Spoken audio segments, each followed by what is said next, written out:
Hora do quadro Protagonistas, que traz histórias inspiradoras de mulheres que transformam as áreas em que atuam. Hoje eu converso com uma mulher que é sinônimo de dedicação, resiliência e vontade de viver a vida, pela qual lutou muito.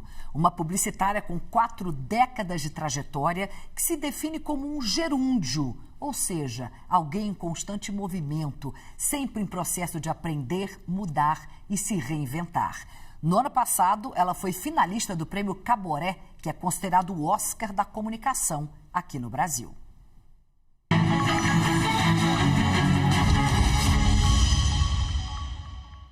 A protagonista de hoje é Ana Cortá, Chief Strategy Officer ou líder de estratégia da Droga5, uma agência de publicidade internacional que faz parte do braço de criatividade, marketing e mídia da Accenture. Ana Cortá é uma das principais referências em estratégia, comportamento e transformação da indústria criativa.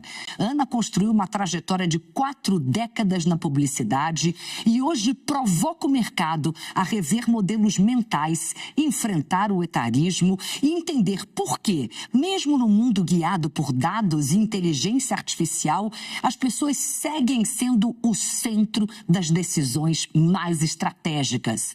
Nossa conversa será sobre o futuro e sobre como o trabalho, a publicidade, a tecnologia e as relações humanas estão mudando ao mesmo tempo e rápido demais para qualquer zona de conforto. Ana, é um prazer, uma honra ter você aqui sentada nessa cadeira ao meu lado. Obrigada por ter aceitado o meu convite. É uma honra para mim, querida. Muito prazer enorme estar aqui com vocês na emissora e um prazer enorme estar do seu lado. Linda. Obrigada. A minha primeira pergunta é sempre a mesma para todas vocês que sentam aqui. Quem é a Ana Cortá? Como é que você se definiria? Eu me defino gerúndio, né? Assim, eu acho que eu sou algo que vai acontecendo enquanto eu vou descobrindo coisas a respeito do meu potencial, da maneira que eu vejo o mundo. Eu me considero algo não definitivo, não acabado. Acho que foi assim a vida inteira e segue sempre sendo assim. Eu sou uma vida em gerúndio, uma vida que acontece. Ana, você tem defendido que esse não é um tempo de adaptação, mas de decisão rápida. O que você quer dizer com isso? E como a gente pode pensar nessa frase para o futuro do trabalho já hoje?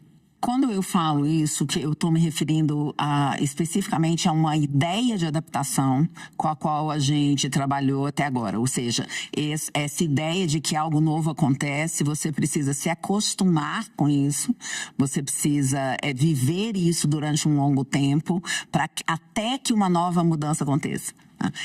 As mudanças estão acontecendo muito rápidas e elas estão acontecendo muito rapidamente em muitos lugares ao mesmo tempo. Meio tudo ao mesmo tempo e agora. Ao mesmo tempo e agora. E por mais que a gente se adapte, ou seja, você vai lá, entende essa nova mudança e entende como ela acontece na sua vida e se adapta, muito rapidamente, antes de você se acostumar com essa situação, você vai vai acontecer algo novo outra vez. Então, assim, alguma coisa vai pedir uma mudança outra vez. Então, essa mudança rápida não é algo com o qual nós estamos acostumados.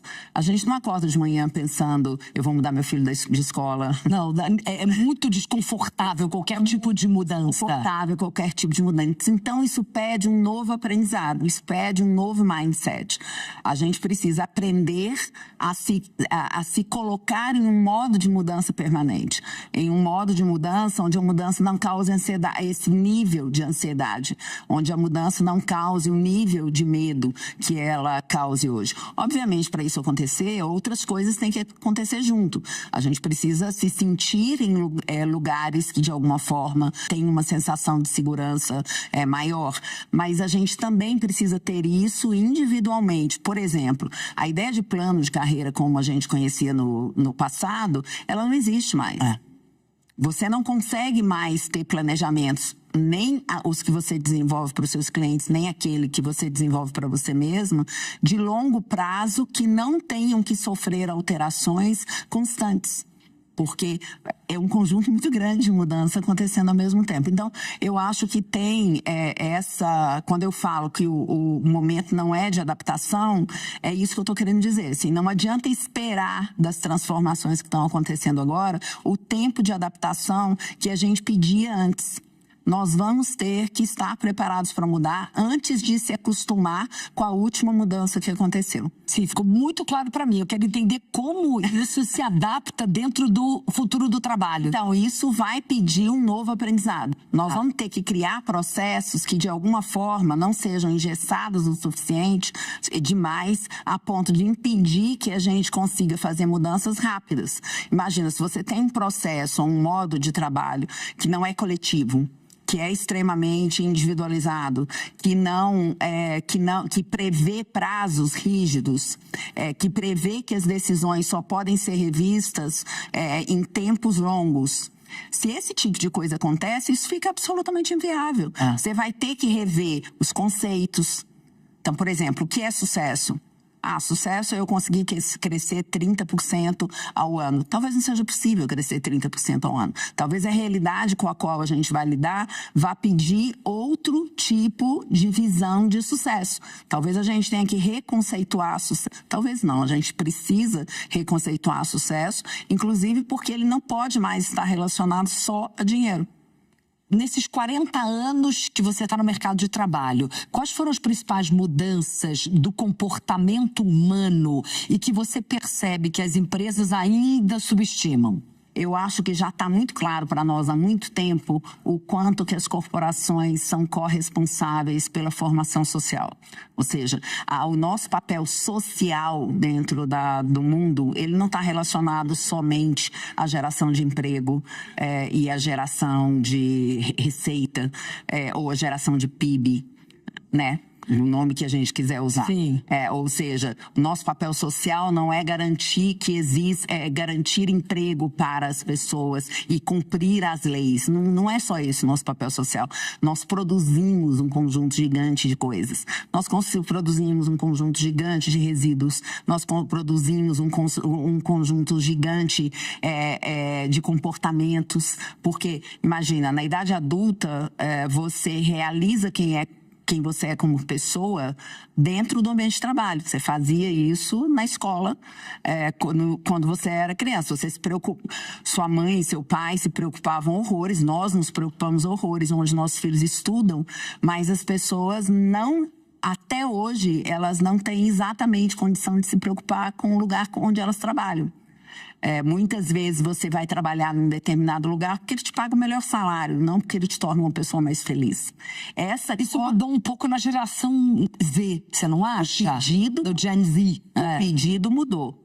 Mas às vezes não dá para... ainda não mudaram todas as réguas e não mudaram todos os conceitos a ponto de fazer com que, você me perguntou, o que a gente já viu que a gente ainda não realizou totalmente? Isso. Acho que a gente ainda não realizou totalmente a nossa consciência de que nós somos corresponsáveis pelo mundo que a gente está hoje querendo mudar.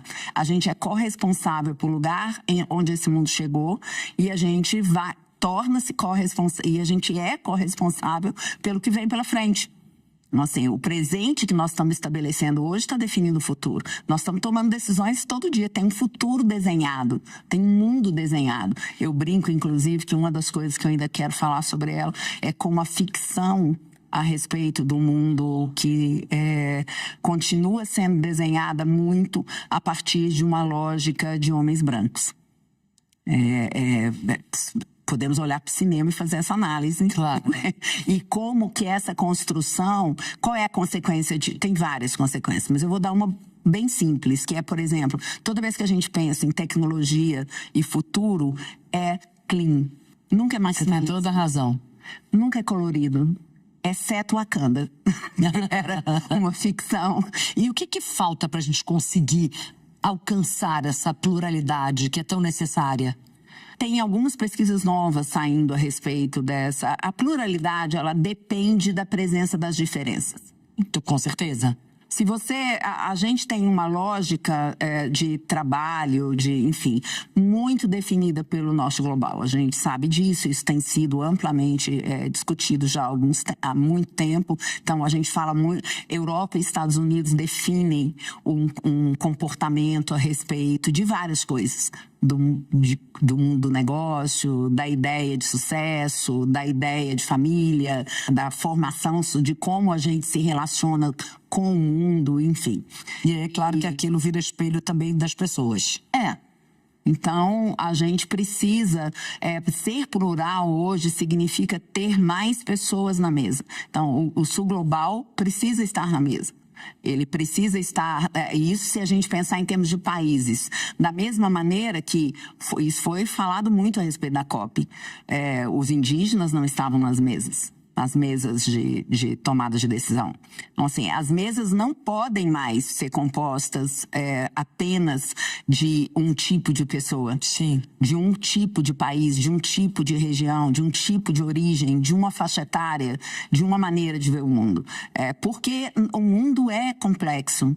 Essa visão do mundo binário, acho que todo mundo já entendeu que não faz nenhum sentido. O mundo é complexo e os problemas que nós vamos enfrentar daqui para frente vão ser cada vez mais complexos e vão ser mais claramente complexos, né? Eles são interseccionais, eles são... aquela ideia de que era possível resolver os problemas dividindo os problemas em partes, aquela ideia mecanicista, que você dividia os problemas lá da primeira Revolução Industrial, que você dividia os problemas em parte para poder resolver um de cada vez, isso não é possível. Porque não existe uma parte de um problema. Toda parte de um problema, ela está interseccionada com várias outras partes de vários outros problemas. Não adianta apertar um botão. E como é que você vai lidar com essa realidade com uma mesa não plural? As mesas têm que ser plurais, para que a gente possa, juntos, de uma forma plural, imaginar esse mundo. Porque é preciso imaginar o mundo antes que ele exista, sabe? E isso é uma coisa bem assustadora quando você pensa no que está acontecendo hoje, né? Essa quantidade de distopia que está colocada, essa quantidade de convite para você imaginar um mundo difícil, pior, sim, mais duro. Óbvio que um conjunto de distopia já está acontecendo e não é para a gente fugir da realidade. Temos que ver a realidade. Mas nós temos que ver a realidade e conseguir imaginar respostas. A gente tem que conseguir imaginar formas de lidar com o que tá colocado, para que seja o que for que não venha de bom, a gente consiga fazer com que dure o menor tempo possível e atinja o menor número de pessoas. E aí, claro que a gente está vivendo num ambiente, num mundo muito voltado para a tecnologia e inteligência artificial. O que muda no papel do estrategista quando os dados estão no centro das decisões? Na verdade, para um estrategista, os dados sempre estiveram no centro das decisões. Porque a estratégia básica, o que é fazer estratégia, né? Eu sempre lembro do Tropa de Elite, quando eu faço essa pergunta, porque tem uma cena assim, sobre esse assunto. Estratégia, de uma forma bem simples, é sobre fazer escolhas. O que um estrategista faz? O estrategista entende o contexto, ele entende o contexto em todas as suas divisões, ou seja, ele entende as pessoas, ele entende o mercado, ele entende a cultura, ele entende o movimento social, ele entende o que está vindo, ele entende a série histórica, ele coloca tudo isso na frente, orientado por um problema. Então, ele é um solucionador de problema. Ele orientado por um problema, você olha tudo que está na sua frente, todo o seu baralho, né? Você olha tudo que está na sua frente e toma decisões. O estrategista faz escolhas. Quando eu comecei, há 40 anos atrás, quando a gente fazia pesquisas, por exemplo, a gente transcrevia as pesquisas, recortava imprimia, transcrevia, imprimia, você recortava, não tinha essa coisa de você ir recortando na tela, você recortava fisicamente. Sim, sim. E você fazia agrupamentos com recortes físicos para você fazer análise. Então, a sensibilidade humana, a perspectiva, ela sempre está na mesa. Ela é parte da análise. Um estrategista de comunicação, o ponto central dele é compreender as pessoas, para que, compreendendo as pessoas e os movimentos culturais e sociais, você seja capaz de entender como é que você constrói pontes entre as pessoas e as marcas. Tá. E as mensagens que as marcas querem construir. Agora, você tem estrategistas em vários lugares. Você tem estrategistas de financeiros. Até no Tropa de Elite. Eu quero que você fale qual é a cena que você lembra do Tropa de Elite. A cena que o instrutor está explicando o que é estratégia e ele começa falando estratégia. O conceito de estratégia, em grego, estratégia, em latim, estratégia, em inglês, strategy. E ele vai falando estratégia em vários idiomas. É engraçado. Por isso que eu lembro. É o instrutor ensinando o que era estratégia. Então, você tem estratégia em vários lugares, que é basicamente isso. Ou seja, eu tenho um problema que eu preciso resolver, ou eu tenho um objetivo, eu tenho um problema, que é algo que me impede de alcançar esse objetivo, e eu preciso desenhar um caminho através do qual eu vá conseguir alcançar o objetivo desejado, atravessando as barreiras que me impedem de fazer com que ele se realize. Então, isso é dado. Isso sempre foi dado. A diferença é que agora a gente tem um volume absurdo de dados. Então, assim, você tem dados que seriam impossíveis ser produzidos na velocidade que eles são hoje. Então, ou se o tempo que eu levava para fazer um diagnóstico, vamos supor, era 3 meses, dependendo do que for o problema, eu posso fazer a mesma coisa em uma semana.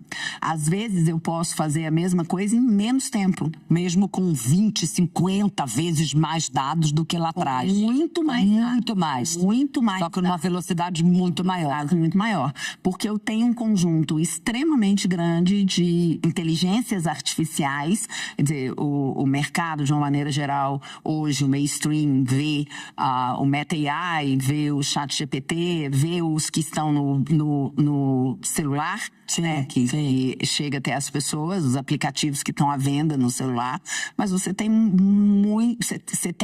muito mais do que isso disponível para as corporações. Mas a tecnologia e a IA acabaram facilitando ou dificultando o trabalho do estrategista? Facilitando muito. Facilitando.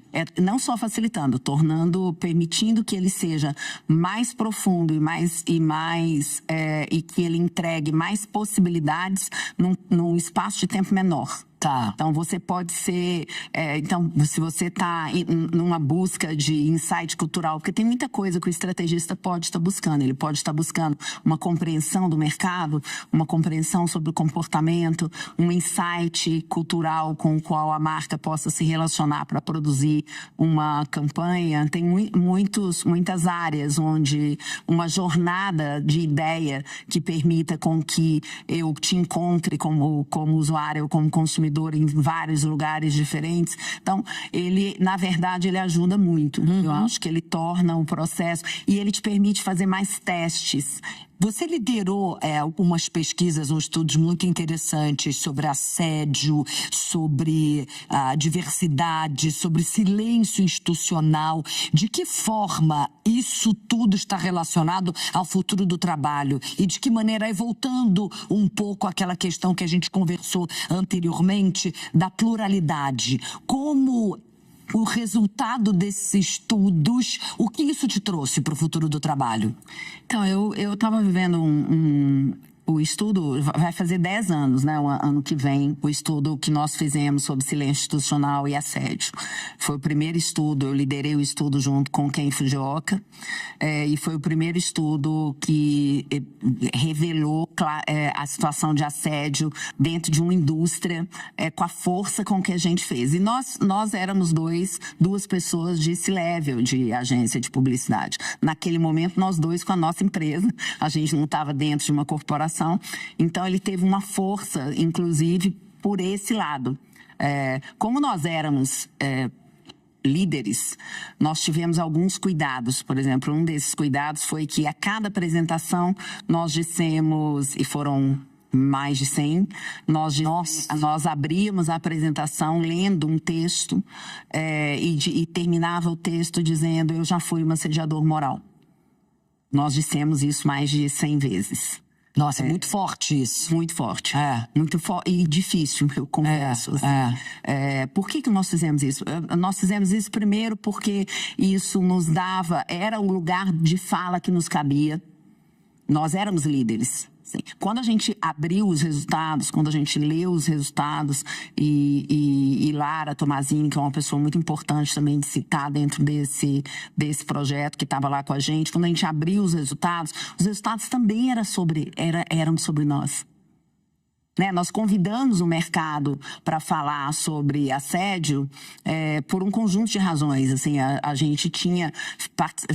o Ken Fujioka, na época, era presidente do grupo de planejamento. Eu tinha acabado de chegar de Nova York, de um evento do 3% Conference. Tinha ficado muito claro para mim na 3% Conference que não era possível discutir pluralidade, diversidade sem discutir assédio. Porque o assédio afasta e torna extremamente mais difícil a presença de diferentes perfis, inclusive das mulheres. É o assédio sexual, o assédio moral. Sim. O assédio devolve pessoas para casa doentes. A gente precisa se lembrar disso. Ele não é só sobre o momento do trabalho. Ele devolve para casa pessoas doentes. Ele devolve para casa pais e mães com menos paciência, com menos calma. Algumas vezes, dependendo do volume de assédio, que se sentem inúteis, que passam num bar para beber antes, porque se sentem humilhados. Então, o assédio no trabalho, seja o sexual, seja o moral, ele influencia a sociedade.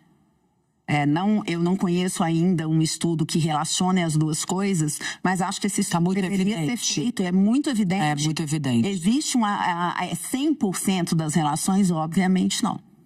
Né? 100% da causa? Obviamente não. Mas você devolve pessoas doentes para casa, pessoas sem autoestima, pessoas que se sentem humilhadas, pessoas que se sentem... Existe uma síndrome chamada síndrome de inutilidade, que é uma síndrome gerada por relação de assédio no ambiente de trabalho. Então, quando a gente viu aquilo, não tinha como a gente não dizer... Eu já fui uma assediadora moral. Não tinha como, porque... ou porque nós reproduzimos, eu reproduzi, ou porque nós reproduzimos, ou porque nós, em algum momento, ficamos em silêncio. Em algum momento nós vimos e não fizemos nada. Em algum momento nós normalizamos. Então a gente acreditava que, ao fazer isso, a gente estava convidando os nossos pares a refletir. Que a gente precisa ajudar o mundo do trabalho a construir líderes melhores do que as condições nas quais nós crescemos permitiram que as lideranças fossem desenvolvidas, para que a gente erre menos. E hoje temos líderes melhores, na sua opinião, Ana? Eu acredito que sim, Cris. Eu não acho que essa discussão sobre... o trabalho, eu não acho que todo mundo pensa igual a respeito dela.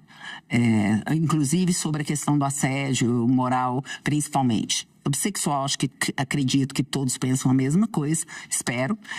Sobre o moral, infelizmente, eu acho que as pessoas não pensam. Eu acho que ainda existe, da mesma maneira que ainda existe nas escolas a ideia de que o bullying fortalece a criança.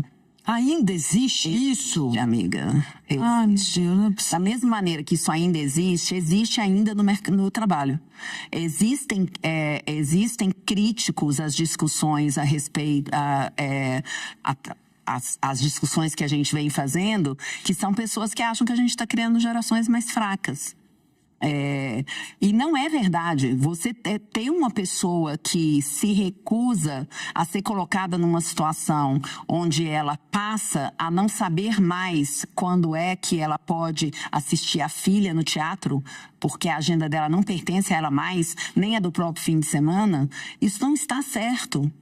Esse lugar, eu falo isso muito de cadeira, porque eu sou uma pessoa facilmente encaixada numa resposta num exemplo meritocrático, né? Eu sou uma pessoa que nasceu que não nasci com grandes recursos, no interior de Minas Gerais, me mudei aos 17 anos para Belo Horizonte, aos 30 anos para São Paulo, paguei minhas faculdades, fiz a minha carreira com o meu dinheiro, no meu esforço, com, obviamente, toda a ajuda que as minhas mães puderam me dar, mas que era uma ajuda que tinha uma limitação. Por que minhas mães? Eu tenho uma mãe e uma tia. Eu sou de uma família muito feminina. Minha família e a minha tia, minha mãe e minha avó, né? Porque mesmo minha avó não tá mais aqui. Elas que nos criaram. Meu pai morreu, eu era muito jovem. Meu pai morreu, eu tinha 18 para 19 anos. Então, eu me fiz, digamos assim, que é exatamente esse conceito, né? Que você pode ser quem você quiser. Só que eu recuso, eu não sou esse exemplo. Porque eu vi as pessoas que foram ficando pelo caminho. E elas não ficaram pelo caminho porque eu era melhor que elas necessariamente.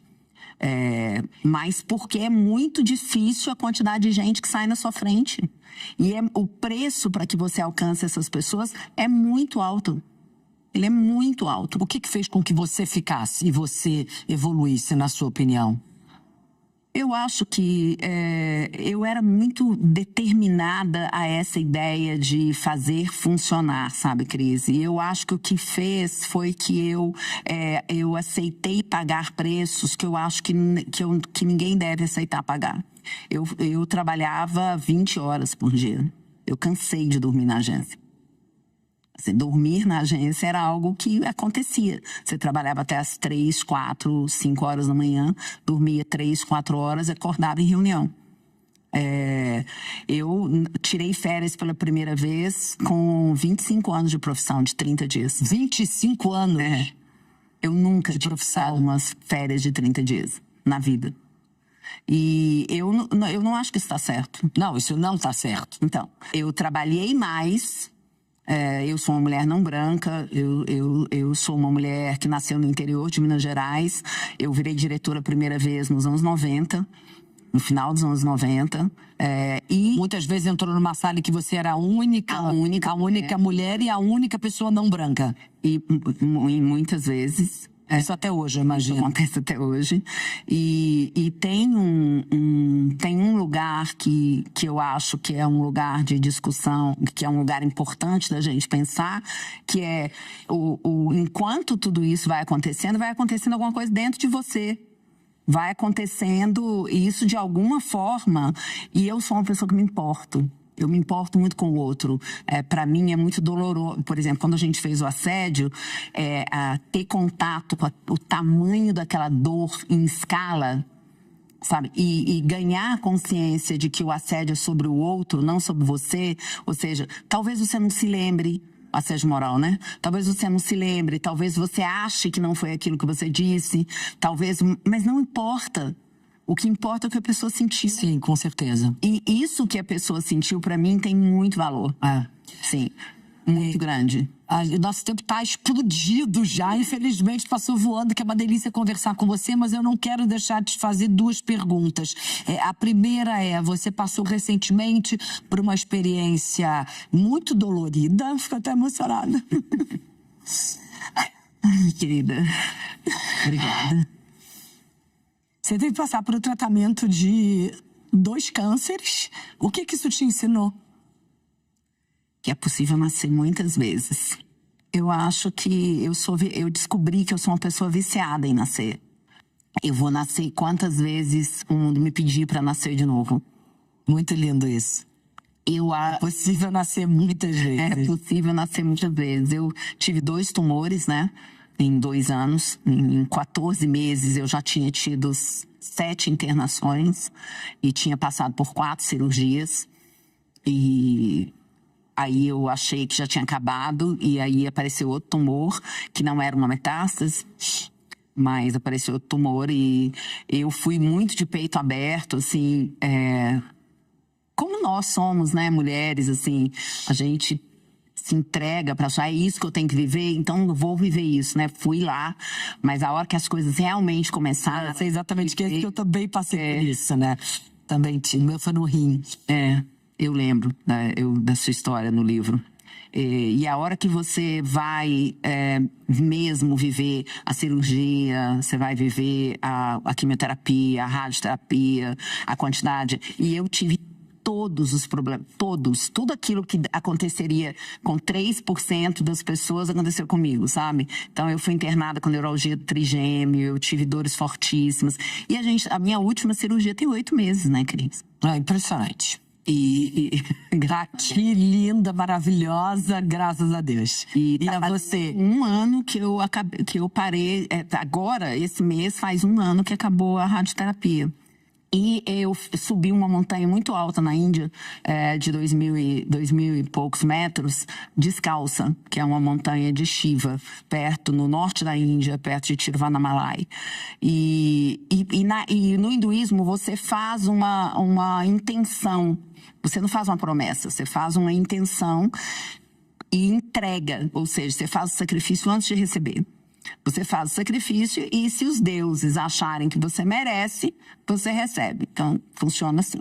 E eu fiz a minha intenção era que eu queria encontrar o amor verdadeiro. Não riam, porque eu realmente queria viver o amor verdadeiro. Não era eu queria me casar, até porque não é uma coisa que faz parte dos meus projetos, mas eu queria vivenciar o amor verdadeiro. E aí, quando eu descobri o câncer e a vida foi acontecendo, e eu descobri o câncer porque eu tive uma visão, né? Isso aí tem que ser outra entrevista. Eu descobri o câncer. Eu lembro disso. Eu lembro você me contando disso. Você teve uma visão de que você de fato estava... Eu me vi em tratamento. Isso. Eu me vi em tratamento de câncer. Eu falo que eu tive uma grande intuição. Nós mulheres temos intuições muito fortes. Então eu tive uma grande intuição e essa intuição me levou a fazer os exames. Sim. Eu me vi lá em tratamento de câncer e quando eu voltei dessa visão eu tinha certeza que eu tinha câncer de mama. Não deu nada na mastectomia. Eu fui fazer o outro exame e aí eles descobriram um tumor de 1 centímetro que na verdade tinha 6. Depois o segundo tumor tinha 8, que era na outra mama. Mas vida andou, descobri o câncer e aí fui vivenciar a minha jornada, né? E eu vou te falar um negócio, me deram um amor verdadeiro. Sim, eu nunca senti tanto amor na minha vida. Assim, a quantidade de amor que o mundo me deu, que os meus amigos me deram, que minha família me deram, que as minhas amigas me deram, a quantidade de amor presente na minha vida nesses 2 anos e meio. Pra gente terminar, que a gente já explodiu mesmo. O que significa pra você ser protagonista da sua própria história? Acho que significa estar atenta a quem eu sou, estar atenta àquilo que não é negociável para mim, quais são os meus inegociáveis, a como me relacionar com o mundo e com as pessoas de uma forma onde eu não perca a minha conexão com isso. A conexão com a pessoa com quem eu sou, a conexão com aquilo no qual eu acredito, a conexão com aquilo que não é negociável para mim. Ana, muito obrigada. Delícia ter você aqui. Obrigada mesmo. Muito obrigada. Obrigada.